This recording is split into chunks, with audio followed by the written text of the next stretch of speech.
December 1998, Lindsay Quay vanishes on Christmas Day. A police missing persons inquiry fails, and a family is torn apart. But a visitor from beyond the grave appears to a psychic in a nightmarish vision. She told me she'd been carnaged and mangled. She was trying to tell us that she'd been brutally murdered. Then she flashed the railway line. I could see the railway track, and I feel that's where she was telling me this is where she had been killed. And it was for me to go and help her. Is Lindsay missing, or is she dead? And can a psychic discover the truth behind her disappearance?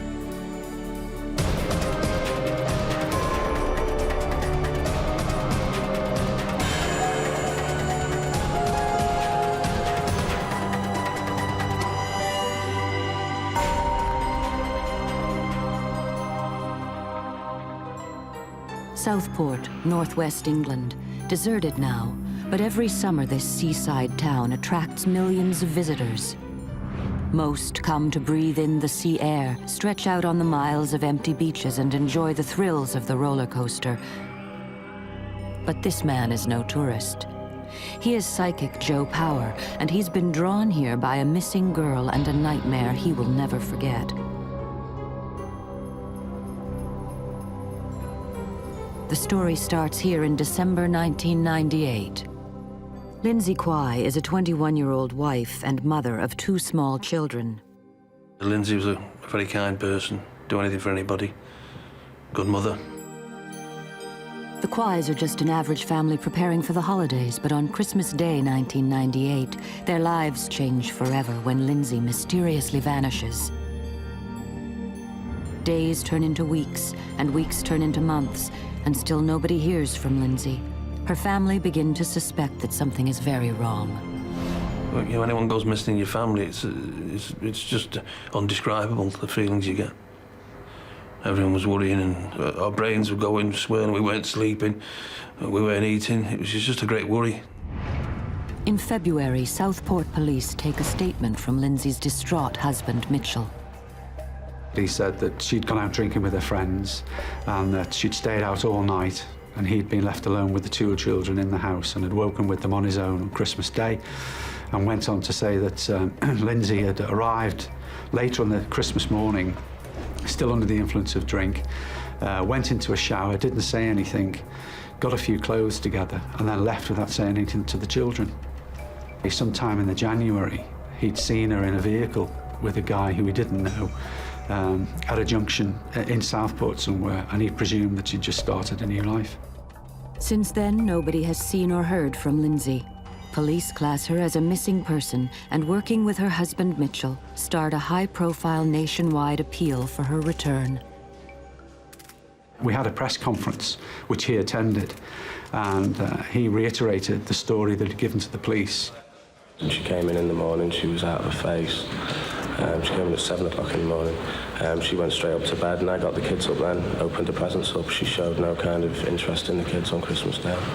We'd had trouble in our relationship, and we decided to separate before Christmas. But we were going to stay together through Christmas. I thought I was going to leave after New Year, but she's up and left before then. Lindsay's father, Peter Wilson, makes an appeal to his daughter. I just say, you know, if Lindsay's watching this, no one's blaming her for what she's done, you know, leaving the children. And we'd like to contact the police as soon as possible. Psychic Joe Power has been following the case in the press, but late one night in February, he has a nightmare that he thinks is a message from the spirit world. I'd gone to sleep. It was like any ordinary night. During my sleep, I heard a phone ring, and 2 people appeared to me.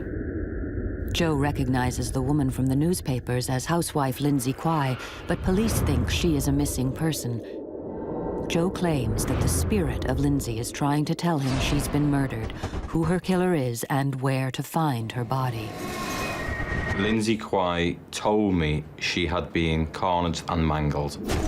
Joe's vision is incredibly violent and shocks him to this day. And then she told me for the police to search the railway, and also as well, the police must search the fairground. But why did Lindsay want these two areas searched? As the images intensify, Joe receives more information. I heard McDowell's, and I actually seen McDowell's, so I was hearing it and I was seeing it. And I also heard her say tractors. Joe is confused and distressed by his vision. He turns to friend, retired police support worker Frida Valentine, for advice. He started telling me that he'd been visited by Lynsey Quay in a dream, and she said, "Please help me. I am desperate for somebody to recognise that I have been murdered. I am not a missing person." Frida is shocked by what Joe tells her. I think he really believed that she had been cut up. With him saying about the mangled carnage, it more or less looked as though they couldn't see or recognise any parts of the body.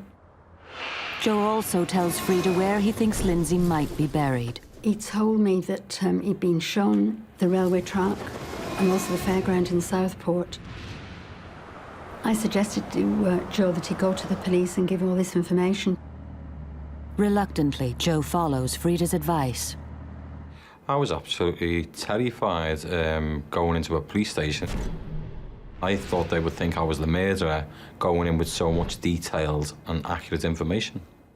But no detectives from the Missing Persons Inquiry Team is available, so Joe gives a full statement to another officer. And she reassured me that that information would be passed on to the officers in charge.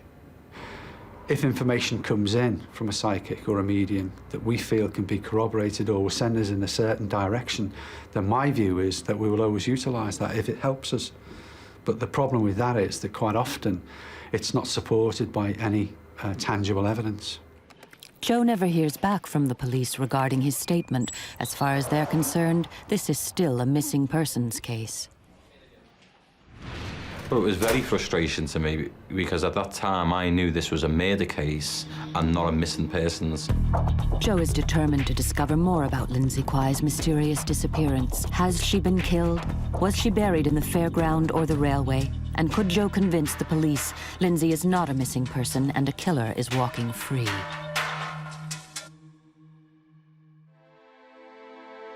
A young mother, Lynsey Quay, has gone missing. Police have no clue to her whereabouts. Her husband has appealed for her safe return, but in a terrifying vision, psychic Joe Power sees a woman being killed and dismembered. Is this Lindsay? Should police be hunting a murderer? Joe is determined to find out. I felt I had to investigate this case myself because the police were not listening, and I felt I had a sense of duty to get this young lady's remains found. Joe drives to Southport. He has no map and he doesn't know the area. All he has is his confusing list of locations from Lindsay. The railway, the fairground, McDowell's, and a tractor yard. After hours in the car, Joe is tired and lost. He's convinced his psychic connection to Lindsay has failed until he reaches a certain road completely by chance. It was just around this part here that I heard a voice crystal clear, and a sudden noise shouted, "Stop!" And I turned to the right, pulled up the car, and for no apparent reason at all is that the car horn started to go off. I got out of the car, pulled the bonnet, eventually it went off. And I got back in the car and I decided, with the car horn going off, that I'd get away from the area because of the neighbours and the sound, and I felt really quite frightened at that stage. And I drove around on the next street. But just before I'd actually got to the bottom of the road, there was a place called McDowell's that was on the left-hand side, and on the right-hand side was another place full of tractors. That's when it all sunk into me that this is where she had actually sent me. Both the tractor yard and McDowell's are on Stamford Road, the very road where Lindsay lived with husband Mitchell and her 2 children. Joe is now convinced that the woman who appeared to him was Lynsey Quay. But why is she drawing him here?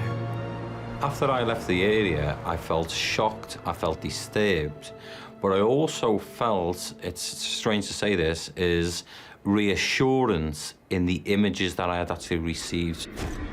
Once again, Joe decides to contact the police. This time, he writes a letter to the head of the missing person investigation, Bob Marsden. I wrote to Bob Marsden and told him that I was no ordinary person. I was doing this because this young lady had appeared to me, and this case needs to be looked at in more detail. Joe receives this receipt for his letter, but the police do not call. I believe Joe was getting very, very frustrated because he'd informed all the police, and yet they still believed that she was actually missing. Sometime after Joe's letter arrived at Southport Police Headquarters, a review of the missing persons inquiry is ordered. Detective Superintendent Jeff Sloan is brought in to re-examine all the evidence.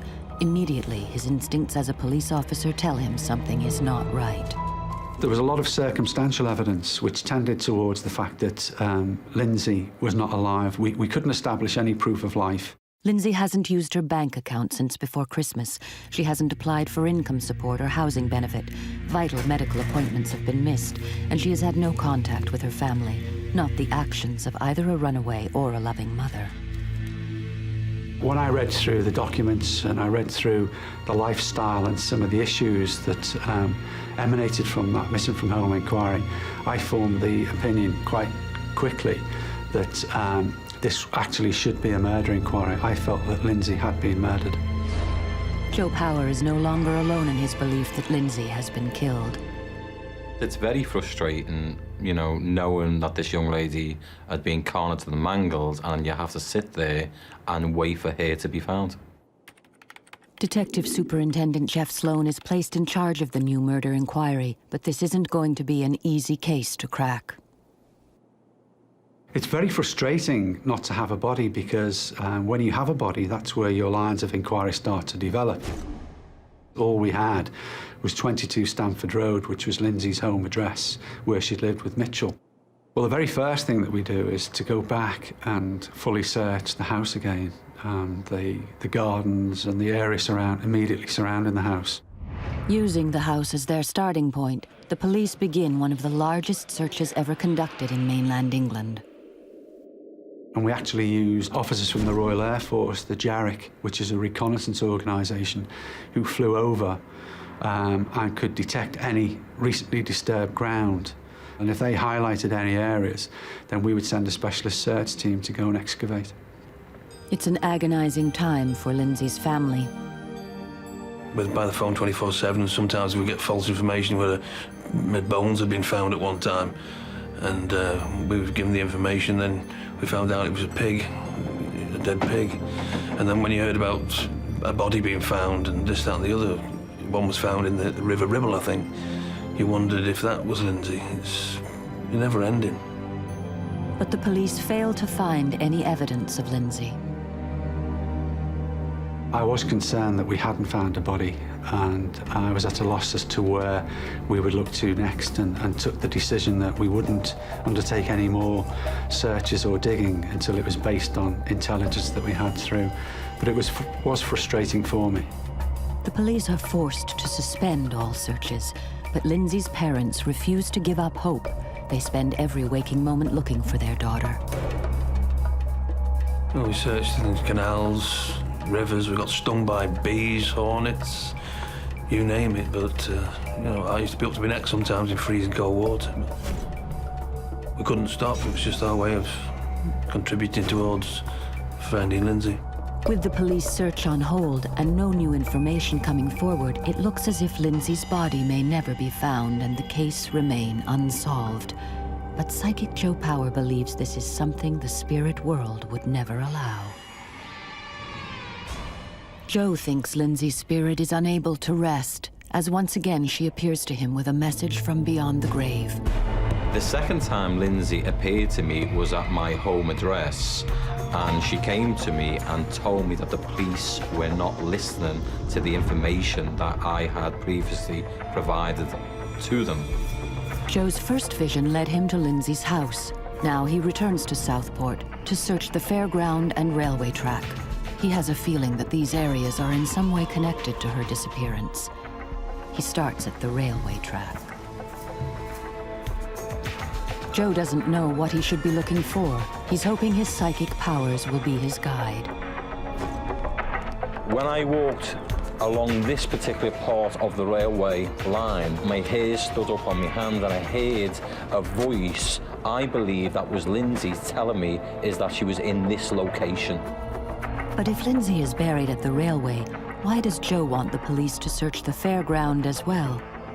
It was quite clear to me is that this young lady's remains were in two separate locations. But Joe Power fails to find any evidence that Lindsay is in this location. For Detective Superintendent Sloan, the case is equally baffling, with no new leads coming in. He decides to re-examine the original witness testimonies. He wants to build a picture of Lindsay's last known movements. We believe Lindsay had been shopping on the 15th of December and had actually made a call to the benefits agency, and she made an inquiry about a missing cheque, which should have been issued in the November. As a result of that conversation, she was sent out a disclaimer form, which was never ever received and never ever recovered by the police. It was after that phone call, basically, that Lindsay ceased to exist. Detective Superintendent Sloan discovers that the only person who claims to have seen Lindsay alive after December 16th was her husband, Mitchell Quay. He told police she left him and abandoned her children on Christmas Day. Detective Superintendent Sloan is suspicious. He has a feeling Mitchell's statement doesn't ring true. It doesn't fit with the profile he has built of Lindsay. Given the background of Lindsay, what her upbringing was, the way she was interacted with her children, that there was no way she would have walked out on her children on Christmas Eve and Christmas Day. Police take a closer look at Lindsay and Mitchell's relationship. Mitchell was very violent towards Lindsay over a number of years, and ultimately she did try to institute divorce proceedings from him. But the issue was then that she'd always accepted Mitchell back and they'd always be reconciled. Could Mitchell really be her killer? Was this why Lindsay's spirit led Joe to her road? Was she trying to tell him that this was the murder scene?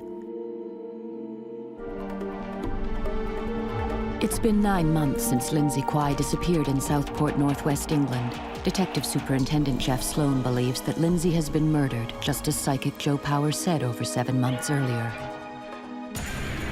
Joe's nightmarish vision had started a psychic investigation that took him to Southport Fairground, the railway track, and Lindsay's own home. But what significance did these locations have? All is to be revealed as police close in on their prime suspect, Lindsay's husband, Mitchell Quay. Well, Mitchell portrayed an image of he was the abandoned father, the abandoned husband, and that, sadly for us, he was very plausible in front of the media. He was very confident, overconfident sometimes. He seemed to be reaching out to the community, and a lot of people seemed to be believing him and formed the opinion that perhaps the police were just picking him out because he seemed the obvious candidate for a suspect. In June 2000, Detective Superintendent Jeff Sloan trusts his instincts and arrests Mitchell Quay on suspicion of murdering his 21-year-old wife, Lindsay. Well, Mitchell was an egotist, and I actually felt that he formed the opinion that he could get away with this because of the time element and the fact that the media had shown such an interest in him, and various members of the community were sympathetic to him. But despite hours of questioning, Mitchell refuses to crack. Detective Superintendent Sloan is convinced that he has his man, but he doesn't have enough evidence to press charges. It looks like Mitchell is about to walk. Basically stuck to his story, but when we listened to the interviews, his responses and his replies, I got from the psychologist that we were starting really to get to him and he was becoming quite low and down in this. And I think the telling point came when I gave instructions within his hearing that his father was to be charged and so was his brother. Phone records show that at key points in the investigation, Mitchell made an unusually large number of calls to his brother Elliot and his father. This was totally out of character, and Detective Superintendent Sloan thought it pointed to their involvement. The arrest of Elliot and the subsequent arrest of Mitchell's father had quite pronounced impact on Mitchell, because I think he felt that he'd actually succeeded in convincing members of the public, the press, and to a certain degree the police, that he was right and that Lindsay had just disappeared. He thought it would go away. And I got the impression that when he realised that we did mean business and that they too had been arrested, that reality started to creep in, and the realisation was that he wasn't going to get away with it. I made the decision that I was going to charge Mitchell with murder, and within a very, very short space of time, I was contacted on my mobile to tell me that Mitchell had actually admitted that he had in fact killed Lindsay.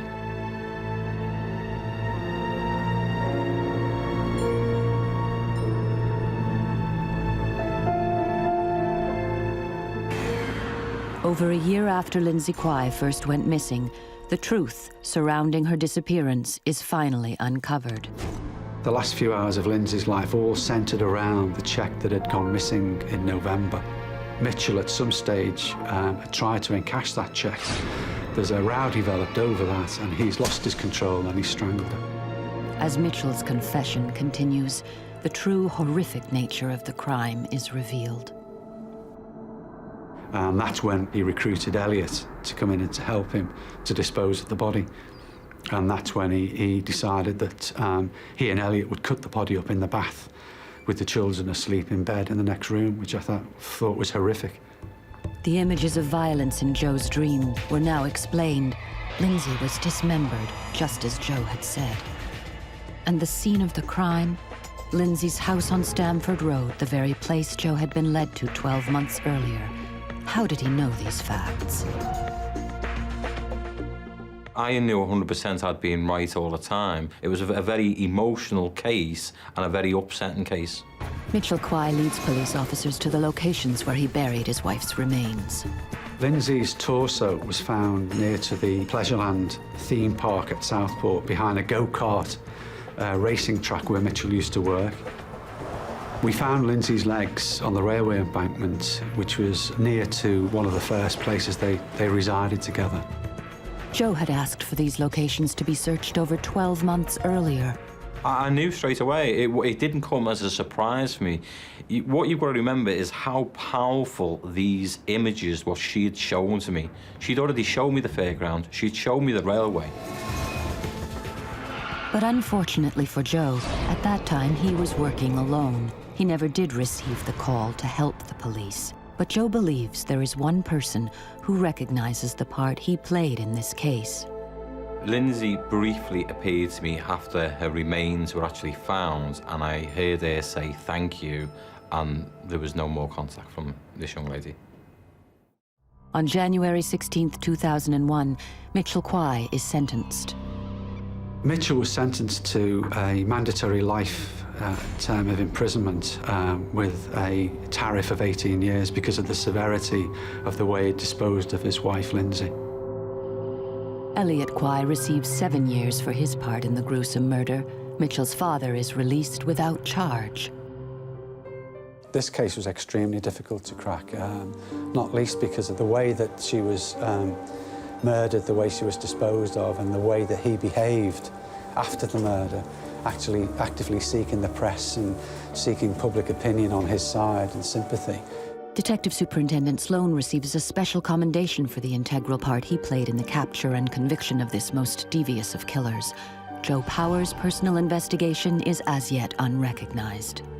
When the killers were caught, I was very satisfied that I'd done my job. All the detail and all the information that had been provided made me feel very, very satisfied, not only just for me, but for Lindsay Quay's parents as well. It was a very emotional case and a very upsetting case.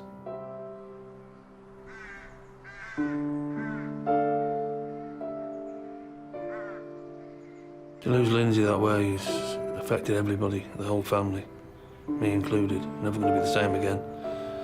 Still suffering now. We'll just be suffering until the day we die.